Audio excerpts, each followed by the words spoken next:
বাংলাদেশের কুকুর রান্না হচ্ছে ভারতের বিভিন্ন হোটেলে। দেশের সীমান্তবর্তী খাগড়াছড়ি জেলার দীঘিনালার বিভিন্ন এলাকা থেকে কুকুর পাচার হচ্ছে ভারতে। এসব কুকুর ভারতের মিজোরামে বিক্রি হচ্ছে প্রতিটি ৬ থেকে ৭ হাজার টাকায়। উদ্ভূত পরিস্থিতিতে মিজোরাম সরকার সেখানে কুকুর বিক্রি নিষিদ্ধ করেছে। তবে তাতে বাংলাদেশ থেকে কুকুর পাচার বন্ধ হচ্ছে না। পাহাড়ি এলাকার হাটসহ বিভিন্ন এলাকায় ফাঁদ পেতে কুকুর শিকার করছে একটি চক্র। কুকুরগুলো সনাতনী ফাঁদে আটকানোর পর সরু তার দিয়ে মুখ বেঁধে দেওয়া হয়। এছাড়া প্রতিটি কুকুরের গলায় আটকে দেওয়া হয় শুকনো বাঁশ। খাগড়াছড়ির দীঘিনালার বোয়ালখালী বাজার, বাবুছড়া থানা বাজার থেকে বেশি কুকুর ধরা হয়। কুকুর শিকারীরা হাটে ঘুরে ঘুরে কুকুর ধরে। এসব কুকুর মিজোরামের বিভিন্ন হোটেল ব্যবসায়ী কিনে তার মাংস রান্না করেন বলে জানা গেছে।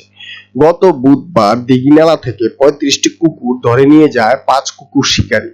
দীঘিনালার বাবুছড়া বাজার থেকে এসব কুকুর শিকার করা হয়। কুকুরগুলো রাঙ্গামাটির মাইনীবাজার হয়ে কাপ্তাই হ্রদ দিয়ে মিজোরামে নেওয়া হয়। কুকুরগুলো নিয়ে যাওয়ার সময়কার ছবি সামাজিক যোগাযোগ মাধ্যমে ভাইরাল হয়েছে।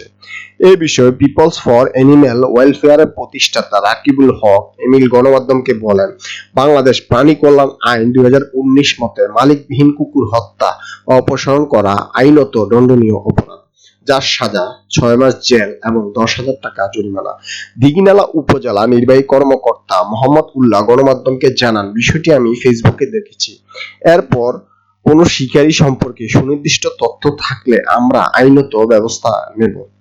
খাগড়াছড়ির জেলা প্রশাসক প্রতাপ চন্দ্র বিশ্বাস এ ঘটনায় বিস্ময় প্রকাশ করে গণমাধ্যমকে জানান, এই বিষয়টি আমি প্রথম শুনেছি। কোনো প্রাণীর সঙ্গে নিষ্ঠুর আচরণ করা যাবে না, এই বিষয়ে খোঁজ নিচ্ছি।